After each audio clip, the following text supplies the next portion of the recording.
Hello students, the heredity and evolution of class 10th. Today we will study about these topics: fossil, evolution by stages, and artificial evolution or artificial selection. To understand it properly. So let's start. Fossil. As we are studying about evolution, heredity and evolution. So how fossils help us to know that evolution has occurred. So fossils, the dead remains of living organisms, means when an organism dies, the remaining part which is not decomposed, like skeletons are not decomposed easily, so they remain many years, more than 500. The dead remains means which left, बचा कुचा जो बच गया, the dead remains of living organism. So here I will tell you about different type of fossils which are discovered by our scientists. Like some plants fossil also found whose age is detected as 500 years ago or 1000 years ago. We got some invertebrate fossils, invertebrate and vertebrate. Invertebrate which has exoskeleton, means they have outer skeleton, and vertebrates have endoskeleton like vertebral column. So some invertebrate fossils are also found, like your ammonite. This is the fossil of invertebrate. Nowadays you watched many pictures based on dinosaurs. Do you know, do you ever seen how is the dinosaur look? The dinosaur is a big and large animal, but any one of us never seen it. But still we able to make pictures on dinosaurs. How this is possible? This is possible due to the fossil of dinosaurs. If when we discovered the fossil of dinosaurs, we see that its skeleton is so large, and when we put mask on it, or when we use to create like your frame, skeleton is like frame, and we provide support, we provide some things which makes or which gives a structure to the skeleton. So by the skeleton of dinosaurs, after getting the skeleton of dinosaurs, we able to know that the dinosaur which is extincted is a large or is big animal that once present on life. So this is another example of fossil. You know some fossils of fish, that is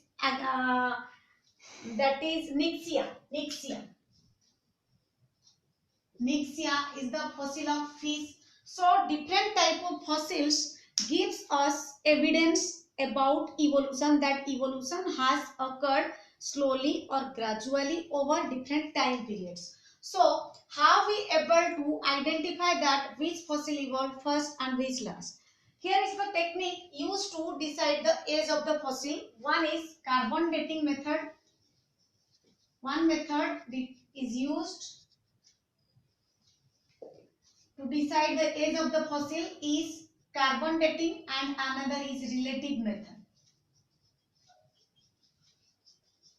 So carbon dating is based on or used by using the isotopes of carbon. Isotopes of carbon is used to detect the age of the fossil. This is one technique to detect the age of fossil, and another technique is relative method. Relative method means when we dig the earth, then the organism skeleton or the organism which found earlier is the early fossil, and which found more deeper on earth crust, they are later fossils. So this is also another technique to identify whether the animal or organism died first or last, means early or later. So this is about fossils. Here also I am giving you an example of fossil, that fossil of invertebrate trilobite. Here ammonite, fossil of invertebrate. Another example is trilobite. Trilobite is another example of invertebrates. So cockroach is an invertebrate. Grasshopper is an invertebrate. When they die, their exoskeleton remains for long time period. So they have also exoskeleton which are found by the scientists. So this is all about your fossils. Next is evolution by stages. So how evolution occurs stage by stage? As I have told you, evolution is a slow and a gradual process which occurs for many years. So here I am giving you an example, the rudimentary eye of planaria. This is planaria, which is a species of Platyhelminthes. Platyhelminthes, this is planaria. It has rudimentary eye. Rudimentary eye. Rudimentary eye means the eye is not true. Only it has an eye spot which is able to detect the light. It can't see anything, but that spot helps in detecting light. Like you, when you are sleeping or anybody switch on the light, then you wake up and shouted, "Who switched on the light?" Here exactly that happened, that planaria have no true eye. Rudimentary eye means non-functional eye, which is not functioning properly. So this eye only able to detect the light. Then evolution of fish occur. Fish have eyes but they have no eyelids. These are called eyelids. So they have a membrane to protect the eye from entering the water. Next, amphibians come. Amphibians has eyelids, but they have no eye slashes. The hairs that present on eye, amphibians lack. So you compare, it has just eye spot. Fish has eye. Amphibians has eyelids. Then your birds have eyelids. Next, mammals means we human beings and other animals have eye, true eye, they have eyelids, eye slashes, all these things. So, on evolutionary relationship, if we see simpler organisms are the base for producing or creating complex organisms, this is the best example. We can understand that rudimentary eye, then eye without eyelids, then eye with eyelids, then eye with eye slashes. Clear? So, another example, let's take example of ear. If we study about the primitive organisms or the simpler organisms, they have no ears. We can take example of snakes. Snakes have no ears. But how they listen? How they able to hear the sound? Due to vibratory motion that is common in physics. Let it go. So amphibians have only a hole. Only a hole. Amphibians have only a hole, means frog have only a hole that is called tympanum. That hole is called tympanum.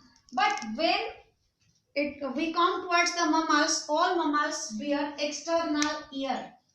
External ear, that is called pinna. The external ear is called pinna. So what is its importance? If we have no pinna, then what consequences will occur with us? Because this pinna collects the sound wave and sends it towards the inner ear, due to which we able to hear the sound clearly.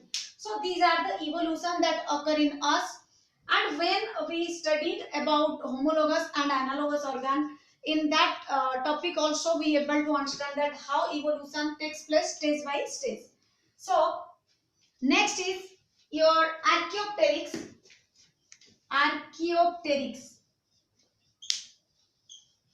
Archaeopteryx is the fossil that resembles with two species, with birds and with reptiles. So this also proves that birds are evolved from reptiles. How? If we saw Archaeopteryx, then Archaeopteryx has the skeleton like reptiles, means its internal structure is like reptiles, like snake, but the external structure is like birds, means it has a beak, means it has a beak which is used to eat fruits. So Archaeopteryx can be said that this is the connecting link between the birds and reptiles, means this organism is connects reptiles with birds, means it proves that birds are evolved from reptiles. So here reptiles we can say as the ancestor of birds, as it shows both the character of reptile and birds. Clear? Next topic is your artificial evolution. As we know, evolution takes long time period, but when we consider about artificial evolution, that may take a very short time period. You can understand it through an example. Let's consider cabbage. Long ago, there will be no varieties of vegetables found. Only few vegetable varieties are found. But by cross hybridization process or by artificial selection, different desirable genes are collected from the plant and they are crossed to get another desirable plant. So here, if we consider about the wild cabbage,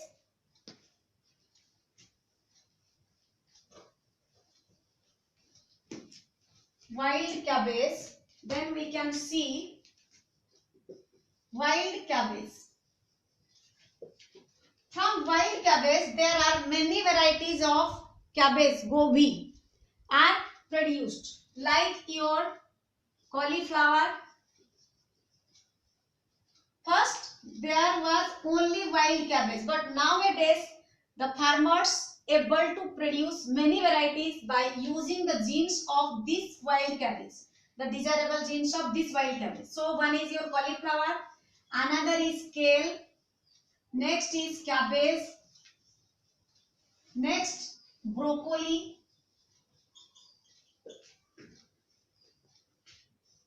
red cabbage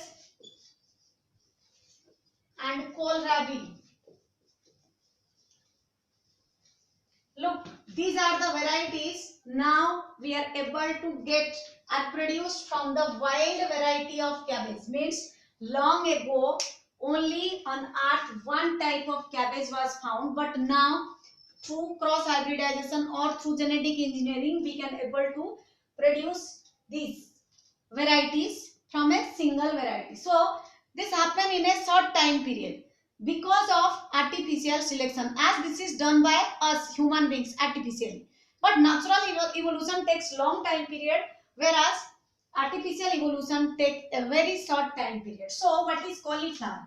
Cauliflower means it have sterile flower, means the flowers unable to reproduce, as the flowers contain the sex organ in case of plants, but this flower contains no sex organ, so this is sterile and unable to reproduce. Next is your kale. Kale has large leaves which is used as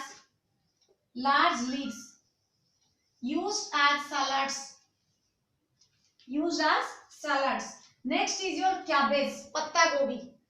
It has small distance between the leaves. So how these varieties are produced?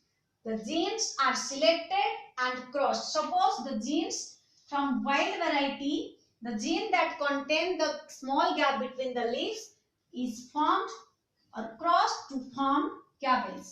Same, red cabbage is the color variation. The gene that shows various colors is collected from wild cabbage. And kohlrabi, the cabbage that is swollen part, that part is look like this.